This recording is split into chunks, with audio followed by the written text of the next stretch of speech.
Welcome to the State Bar of Texas podcast, your monthly source for conversations and curated content to improve your law practice. With your host, Rocky Dhir. Hi, and welcome to the State Bar of Texas podcast. So, I know this podcast isn't supposed to be about me, but if you could indulge me for just a moment, I want to share something personal. You see, I took a bit of a big step recently. I turned off the news notification function on my phone and tablet. I used to love being connected and knowing what was happening, having my finger on the pulse, so to speak. But over time, the news just got too toxic for me. I mean, I understand that bad things happen and that we should know about them. Sure. What got to me, though, was all the vitriol. If you read the news, it sounds like everyone is angry at anyone who happens to disagree with their particular viewpoint. I didn't find that to be true in real life, but on my screen, it looked like everyone has an axe to grind. And honestly, it was starting to grind on me. I was officially in a funk. Add to all that the fact that we have a global pandemic, large-scale protests and rioting, and let's just say that I could have used a 2020 reset. Thank goodness, though, for Paul Stafford. Paul is a Dallas attorney who, alongside his 25-year business litigation practice, has been a student of constitutional law. And Paul wrote a piece in the June issue of the Texas Bar Journal. The piece was called Men, Their Rights, and Nothing More. Women, Their Rights, and Nothing Less. The article celebrates something positive about the year 2020, namely that this year marks 150 years since the ratification of the 15th Amendment and 100 years since the ratification of the 19th Amendment. Unbeknownst to Paul, his article gave me some perspective, some big picture perspective, if you will, that helped bring me back to normal, or at least my version of normal in this most unusual of years. Paul reminded me of what our American journey has truly been about. I think maybe we could all benefit from hearing his perspective. So, Paul Stafford, welcome to the podcast. Thanks for being here. Thank you so much, Rocky. I'm happy to be here and happy to participate. How are you? I'm doing well, and I don't think folks that are listening in know that you and I actually know each other. We've known each other for a number of years now, and I'm trying to remember. I think the last time I saw you, it might have been extra jurisdictional. I think we were in Vegas. Oh yeah, I remember that. Well, what happens in Vegas gets talked about on podcasts, I guess. It does. It doesn't stay there anymore. It's a social media world. I think it only stays in Vegas if it happened on the movie Casino. That's the only time it happens. Yeah, I think it was March Madness or something or the other. I don't remember when this was, but it was March Madness. And I was actually in Vegas for a business meeting. I wasn't there for March Madness. I think I walked through the slot area, but I actually was not there for that. But I couldn't find a hotel room anywhere. It was hard. And then I think I saw you in the taxi line, and we were both trying to get to our respective rooms, but it was... Yeah, that was good times. And enough of that. Well, I'm glad you made it back in one piece. We both did, so that's good. Yes. So, let's talk about this article a little bit. Now, look, let's first start with some basics for anybody that kind of forgot their pocket constitution before they tuned in. What are the 15th and 19th Amendments? Besides what the 15th Amendment says and the 19th Amendment says in our Constitution, which we should all read, it being the 15th, is basically the last of three of what are called Reconstruction Amendments, the 13th, 14th, and 15th Amendments being the Reconstruction Amendments. And basically it allows freed slaves of the 13th Amendment that have been declared citizens under the 14th Amendment the right to vote under the 15th Amendment. That's a one semester constitutional voting class compelled into 1 minute. That's 1870 is the ratification of the 15th Amendment. The 19th Amendment effectively does the same thing for women who were already effectively, I don't want to say disenfranchised, but did not have the same rights as men when it came to voting, even though additional efforts had been made, even while the emancipation and even abolitionist movement, but emancipation movement for slaves was going on. Women were trying to get similar rights. So the 1860s and into the 1870 ratification of the 15th Amendment. But women didn't get their rights specifically until 50 years later. So the 19th Amendment addresses the right of women to vote, which you would think came with their citizenship. but it didn't. That's what kind of struck me. Well, there were several things that struck me in the article, but that was one of them. I mean, just looking at the timeline, I mean, I appreciated the fact that you went through the history of it because, so you got the 13th Amendment, correct me if I'm wrong, that was 1865. That was right after the Civil War, right? Right.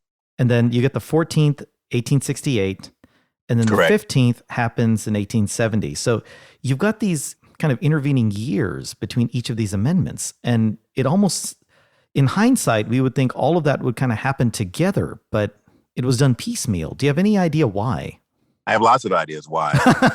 And the reasons I'll discuss as to why on this podcast are in part addressed in the article, but I think it's important to know that a lot of the women involved in the anti-slavery or abolitionist movement were doing so throughout the 1800s. People like Elizabeth Cady Stanton and Lucretia Mott come to mind in particular. And those two names are really important because of their barring from the 1840 World Anti-Slavery Convention in London. They were barred from attending, even though they were trying to promote anti-slavery. And so what did they do? They said, okay, well, we'll have our own convention. We'll have a convention on women's rights. And that occurred at Seneca Falls in 1848. And just to tie that in, the reason that that's important, the 1840 barring of women who were trying to fight for world anti-slavery, and the 1848 Seneca Falls Convention, which ended up with the Declaration of Sentiments, shows that women were on the front line of fighting for anti-slavery and emancipation well before 1865, 1868, and 1870. But they thought that they would also be allowed to benefit from some of the rights which were going to be given to the freed slaves. That didn't happen. And so around the time of 1870, when freed slaves were getting their right to vote, women started to form their own organizations separately that simply relied on or urged the rights of women to be given the same rights as men. But this took such a long time, though. That didn't happen until 1920, right? I mean, what's accounting for this? I mean, what is that? Is that almost 80 years, 70, 80 years before they finally get the right to vote? Do you have any ideas as to why it's taking so long? I mean, it's 10 years, 15 years, maybe, but this is decades in the making. What was going on during that time period that kind of delayed this? Well, several things. One, a general sense that women were somehow subjugated to men or subservient to men, which at times that view shows itself these days as well. So we can talk about a pivotal moment in American history of 1920, where women actually gained the right to vote through the suffrage amendment. It's called the suffrage amendment. But 100 years later, we often see that sometimes some of those same biases and prejudices and presumptions present themselves. But I think in a more granular way, America is an evolving, dynamic idea. And the republic is an idea.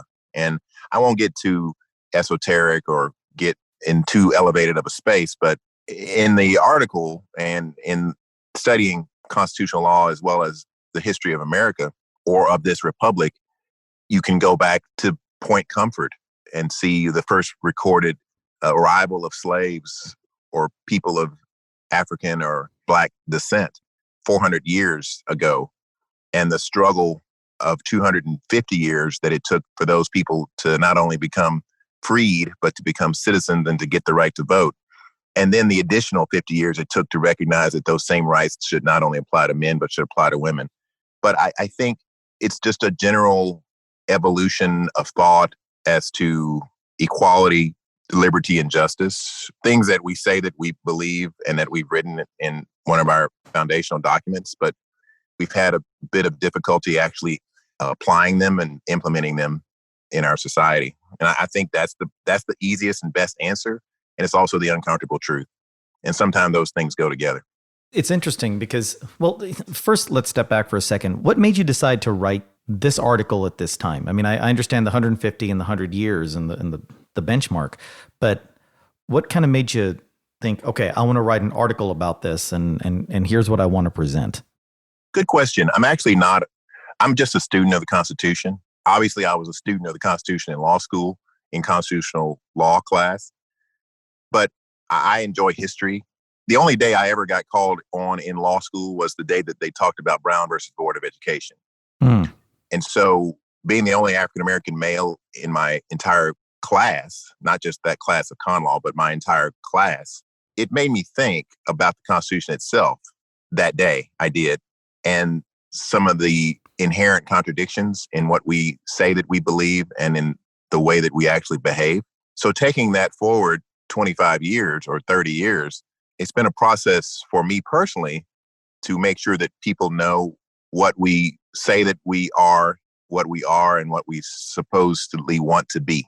And so to answer your question, I decided to write the article because the article needed to be written. And it's very distracting these days to hear other topics that don't unite us, they divide us. But I thought if the article was well written and described or explained our history, both as a people and constitutionally, it could be well received, it could be educational, and it could be instructive for how to be a member of this republic. And so I thought a retrospective, current analysis, and maybe a future insight could be helpful. And that's how I wrote it. I actually wrote it 6 months before it was published. I wrote it towards the end of the 19 and early part of 20 before the pandemic. And it came out in June of 2020 in the Bar Journal. But that's the long, short answer. I think it just needed to be written. And I didn't want to wait for somebody else to do that. I said, I'm going to write one. And if it's not any good, then they can trash it. But I can say that I did my part in trying to write an article about something which we should be talking about much more than we are. You said a couple of things there that I want to kind of maybe expand on. Before we do that, talk to me about your choice of publication. You didn't write this as an op-ed in a newspaper. You chose the Texas Bar Journal. So you knew that this was going to be mostly, if not solely, lawyers reading this. Why did you aim this at lawyers, and what were you hoping lawyers would take away from this? Because lawyers are not only the custodians of the law, but they're agents of change. And they need to realize that if they haven't already, that if you go to law school and you learn about the law, you should go to law school and learn about what the law should be and realize that you are imbued with an obligation to try to change society for the better, as well as maintain our current system. So there's a dual mandate, in my opinion. And so in this article, which could have been written more like a law review article than it already is, I tried to make it conversational in a way that lawyers could understand so that they could take the information and realize we should go out and try to realize what these amendments mean and help fight to preserve and protect them. And I actually do know that quite a few non-lawyers read the Texas Bar Journal. And so my hope was that others would be able to see it in an official publication of our profession and maybe change the way that we think about our profession in the public. It's interesting because you said that you wrote this, I guess, in December 2019 into January of 2020. So this was, as you said, before the pandemic, but that means it was also before this whole discussion about equal rights, Black Lives Matter. I mean, this whole movement that we find ourselves in and that the world has been talking about. You wrote this before all that. So this is not a response to that particular dialogue. This was done prior to that, it sounds like. Yeah, I appreciate the fact that some people, and I don't mean this to sound in any way to diminish the efforts of the folks that are out promoting social justice in our time. But I appreciate the fact that there's a discussion about social justice and social justice issues, as well as civil rights, a renewed interest in civil rights. But, as I mentioned, this is a 400-year discussion. It's really not a 4-week discussion. And I do know that there's been a considerable amount of history that has gone into the underlying issues regarding what people are protesting about now, from 1700s to the 1800s and civil rights movement of the 60s through what we see today. So I think, in short, you could say we should always be talking about social justice issues and civil rights issues to ensure that all of us are attempting to live up to our creed, promote justice, promote fairness and equality, promote liberty. And it is unfortunate that it took a tragic event in Minneapolis to awaken some that had deaf ears or had been tone deaf up to this point. And we'll see how this goes in terms of the current energy around the quote unquote movement of 2020. But me personally, I've been fighting that movement for 52 years, and I'm going to keep fighting it. Whether there's a video of a man in Minneapolis, whether there's a social consensus, a public consensus around the movement, or whether it's just me and a group of folks saying, this isn't right, here's what we should aspire to, and let's see if we can get to work trying to make a better union. What do you think is the end result, or the desired end result? Let's say, with the protests and the movements that are going on today, what's the change that those protesters are asking for? I guess that's the $20 question. Only 20. That's it. It's only $20. Okay. Well, it's only 20. It's only 20. And I say that because that's kind of the root of this whole criminal allegation in the George Floyd case, a counterfeit $20 bill. So it becomes a $20 question. Okay. Fair enough. And I think it's what I characterize as phase two. Phase two of this iteration of trying to be what we are intended to be, because there have been other iterations in our history, as I've said, over the past 400 years. But what is the end result? That is the question. Phase one is definitely outrage, energy, awakening, and awareness. Again, to the dismay of many minorities, actually, because many people who are socially conscious, minorities and majority, have been expressing and touting and advocating for social justice and civil rights for decades, if not centuries, myself included. And so now that we have awakened other masses, that's great. But what do we do with that energy? What are some deliverables? What are some actionable items? What do we want? How do we get there? How do we act collaboratively? That's phase two. That's phase two, in my opinion. And phase three of perhaps several phases is implementation. And I think often movements sputter out after phase one, the outrage, the energy, and then the actionable items in phase two kind of fall on deaf ears, or they meet their demise for lack of will. What, in your view, is the actionable items in phase two to this particular? Because again, I've turned off my news app because it was just a lot to take in, and so I had a hard time sort of compiling what the actionable items were, what the desired actionable items were. Do you have a sense of that? Well, again, it's like stages of grief. And there's certain stages of grief that you have to go through, and you shouldn't really skip steps. And so I don't in any way take issue with the fact that there was deserved outrage. And I would say awakening, awareness in phase one. And I'm greatly oversimplifying this dynamic, but I'm calling it phase one. And I think the tragic death of George Floyd and others, Ahmaud Arbery and others, draws attention to some of the disparities in our criminal justice or law enforcement system. And so I think there's definitely a need for a discussion, and more importantly, it's probably a need for reform of how law enforcement interacts with the community, specifically minority communities or underserved or underprivileged or over-policed communities.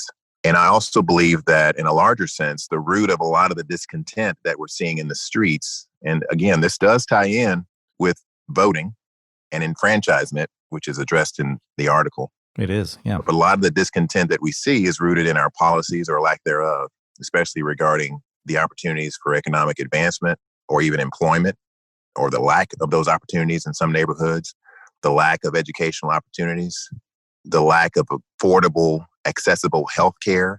And those are issues which I believe should be part of phase two, because simply relying upon symbolism or the removal of symbols which may have been deemed offensive for years and just recently recognized as offensive by some, probably is not going to be sufficient for those that really want substantive change. And it shouldn't be, because it doesn't address the underlying issue.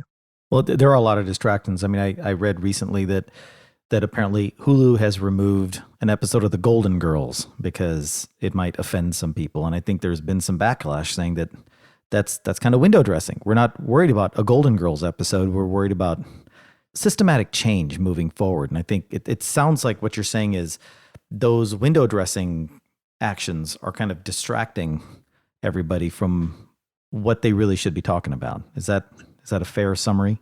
It is fair. It's not exactly as simple as I've stated it or as you've posited, but it is part of a larger solution is not to celebrate those which we know were divisive. And again, I'm getting more into my own personal narrative now, but that's okay because we're having a podcast with me and you and I on this podcast. But that personal narrative indicates that I don't really run from history and I don't try to necessarily sugarcoat it. No one is perfect. People are good and bad. They have good and bad aspects to just about every aspect of their life. Some of these people have statues and monuments to them. Some of them have become leaders of our country and other countries. Some of them have been vilified as criminals or bad people. My point is this, they're part of our history. You need to know your history so that you can know your present and work on your future. And if that means removing symbols that are offensive to some, I'm perfectly okay with that. As long as we realize that if that symbol is not removed, we still have the same work to do. So the symbol that you see, if it's a Confederate flag at NASCAR or a statue to a Confederate soldier or general somewhere in the United States, or Aunt Jemima on a pancake box, or stop showing Gone with the Wind, or let's not show an episode of a TV show that may be offensive to some, that might address what you consider to be the furtherance of microaggressions, we can say, or promoting a feeling of dominance or inferiority, depending on what group you're in. But I think the underlying issues that we discussed, which I called phase 2 issues, do you have proper health care? Do you have a proper opportunity to thrive as a citizen of the Republic? Can you get an education? Can you get an affordable education? Are you treated with respect by those in law enforcement that are given the duty to respect, to serve, and to defend? Those are really the underlying issues, I think. And that's not addressed by an episode of The Golden Girls. At least I haven't seen that episode. That brings up an interesting question then. From a constitutional perspective, now that we've talked a little bit about the issues and framed them, let's talk constitutional law, if you will. So there's this dialogue going on between these dueling concepts. They really, I guess, or maybe not dueling concepts, but sort of two parallel concepts of equality versus equity. You know, equality meaning everybody has, at least as I understand it, equality is everybody has the same rights. Everybody kind of starts at a level playing field. Equity is you help those who might have been disadvantaged and give them a boost where they need it, so that they also have opportunities that maybe earlier might have been denied to them. From your perspective, and again, I don't know if that's a correct definition of equality versus equity, but that's just how I've understood it. From your perspective, does our Constitution demand equality, or do you think it's going to at some point demand equity as well? Well, I think our Constitution demands an informed electorate, first and foremost. And it demands that people that have been declared citizens act as citizens, as people that have duties to know their rights, know their Constitution, to protect and preserve them among themselves and others. Equality didn't really appear in the Constitution until 1868 with the 14th Amendment. And so for 250 years, at least for African Americans, and I'm going back to Point Comfort, even though before Point Comfort, there were documentations of African Americans and blacks in this. We were blacks then, we're African Americans now. Blacks in the country before then. But before the founding of the Republic and through the colonies and through the Articles of Confederation and the Constitution, blacks were a part of that. And so the idea of equality somehow didn't make it into the document that we consider our foundational document. But I do think equality is a bedrock of what we are trying to create as a republic and as a nation. To answer your question, I think with equality, that promotes equity because it takes away the artificial impediments to progress that get in the way in a free society. And so in an equity argument, you have to balance that with a free society where people have the right to do or not to do, to be or not to be, as Shakespeare would say. But I think if everyone is treated equally in the eyes of the law and truly treated equally, and equality and liberty and justice are promoted, then equity soon follows. Equity is promoted as well. But I don't think we've actually been consistent in our view of what equality really means. And I think in part that's illustrated through the recent acts and the not so recent acts of violence against African Americans, specifically African American males. How do we address that in terms of our constitutional rights? You vote. You vote, you participate as a citizen. You actually are an active, dynamic part of this solution. And I think the article will address that we, the people, be you Black, be you previously under servitude, or be you a woman, or even a male, white or otherwise, all share in the same constitutional responsibilities that we say that we believe in. And again, it is illustrative to say, well, some of those groups didn't really have the right to participate in the way that they should until 150 years ago or 100 years ago. And so we kind of handicapped ourselves in the process of creating a more perfect union because we didn't treat everyone equally and we didn't give them the rights to be full participants. And that has sowed the seeds of some of the problems and issues and challenges that we see now. There was a line you wrote in your article. It was the first paragraph of the last section, and it states as follows. It is also worth noting that even following the presidency of a Black American, the leading Democratic presidential candidate is a 77-year-old white male preparing to face a 73-year-old white male in the November 2020 general election. Now, you've just talked a bit about the need to vote. I found that line to be rather telling, that sentence that you wrote, because it sounds like maybe what you're implying is that if people voted, we would have two different candidates facing off against one another, or am I misinterpreting? Let's just ask this. Why did you write that line? What were you trying to get across? Well, it's a pivot off of the one right before it. When we talk about the Democratic presidential primary field being the most diverse in history, which says that, for example, with numerous female candidates, 2 African-American candidates, an Asian American candidate, and the first openly gay presidential candidate, the 2020 Democratic presidential primary was the most diverse field of presidential candidates in this country's history. However, the majority of those diverse candidates did not survive long enough to see Super Tuesday. And so that's when I said the line that it is worth noting that the two final candidates are presumptively the 77 and 73-year-old white males. I think it's important that we represent people that support our issues being those that are on the side of progress. That's be they Black, brown, male or female, LGBT, whatever. You're on the side of progress. And if those are 2 white males, then so be it.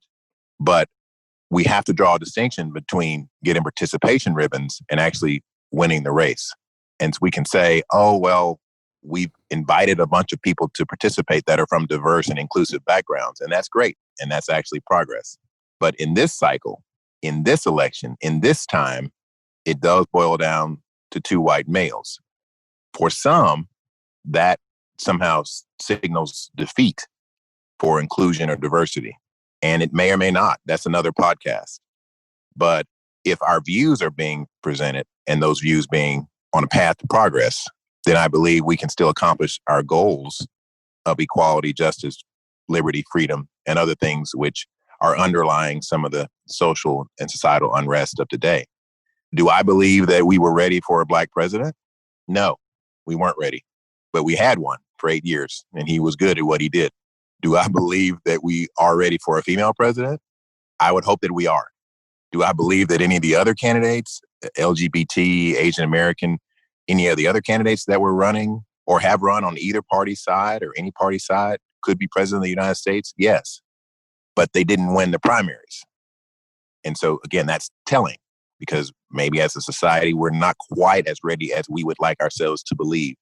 But then from a constitutional perspective, there was a representative process that ultimately culminated in 2 candidates, whatever their age, race, religion, or demographic background. So presumably the Constitution did its job, even in this election cycle. Agree or disagree? Oh, I certainly agree. I think that the Constitution has done its job, and now it's time for us to do ours, which is to exercise our constitutional right to choose our leaders. And to that, it entails an informed electorate that chooses people that are actually interested in the republic and in progress, regardless of race, color, or creed.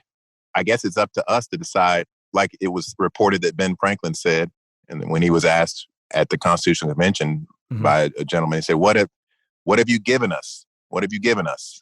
Franklin said, I've given you a republic. If you can keep it, Right. Very famous quote. Yeah. I really have no issue with a process that is diverse, that narrows down to two white males that may or may not be diverse. But if we want to promote a different result, then maybe we need to exercise our rights in ways, or our decision in ways that culminate in different results. I guess another way of saying it is the fact that neither of the candidates is, in conventional parlance, diverse, and maybe one or more of the candidates is not inclusive. That shouldn't detract or dissuade people from engaging in the political process or exercising the rights that people have fought and died for, so that they could have the right to vote. So the whole point, if I had to see, going back to the question of what inspired you to write this article, it's effectively that now that we all have a right to vote, we need to exercise that constitutional right that didn't exist at the very beginning of the document. It took some time for it to evolve. Now that it's evolved to that point, we need to go out and actually, as they say, rock the vote. Is that pretty fair? Yeah, it's fair and it's true. And again, from a historical perspective, there were several centuries, 250 years, where Blacks didn't have the right to even be considered citizens. And then they were freed, declared citizens, and given the right to vote within a 5-year span after a bloody civil war, of course. Right. But then women have fought for those rights even longer in this country. Just recently got the right to vote 100 years ago. And so that needs to be said, it needs to be remembered, and it needs to be acted upon in current times. And voter apathy and disinformation or misinformation really should be called out, and you should be aware that you're not exercising your right to be relevant, and you're not exercising your right to be in the republic if you're not voting and if you're not participating in the process in some way that would promote progress. That's kind of the summary of the article. I just think it's important to know the history and the retrospective of it as laid out and how we got here to know where we're going. Well, we could talk about this for days, but unfortunately, it looks like we've run out of time for today. So, Paul, I want to thank you for joining us. Thanks for being here. Thanks for having me. And again, I appreciate the opportunity to talk about something that's interesting and dear to me. And again, I would encourage everyone to be a citizen, to be actively engaged in their process, and to be aware of a document that we consider critical to our society, especially among lawyers. And we should never forget our dual mandate to uphold the rule of law as well as to be agents of change. Otherwise, Blacks would not have the right to vote, neither would women, and any number of rights that we hold dear these days would not be the case if not for lawyers. Well said, well stated, and hopefully everybody will get a chance, if they've not already, to read the June edition of the Texas Bar Journal and take a look at Paul's article. And of course, for those of you joining in, thank you for tuning in. Before we sign off, I want to remind everybody, please stay safe and make sure to follow all applicable orders for dealing with COVID-19. Please advise your clients and loved ones to do the same. We are in the midst of rising case counts and hospitalizations as this recording is taking place, so please take extra care in this time. The situation is changing fluidly and quickly, so please seek out legal counsel if you have a question. If you like what you heard today, please rate and review us on Apple Podcasts, Google Podcasts, or your favorite podcast app. Until next time, remember, life's a journey, folks. I'm Rocky Dhir, signing off for now. If you'd like more information about today's show, please visit LegalTalkNetwork.com. Go to TexasBar.com/podcast, subscribe via Apple Podcasts and RSS. Find both the State Bar of Texas and Legal Talk Network on Twitter, Facebook, and LinkedIn. Or download the free app from Legal Talk Network in Google Play and iTunes. The views expressed by the participants of this program are their own and do not represent the views of, nor are they endorsed by, the State Bar of Texas, Legal Talk Network, or their respective officers, directors, employees, agents, representatives, shareholders, or subsidiaries. None of the content should be considered legal advice. As always, consult a lawyer.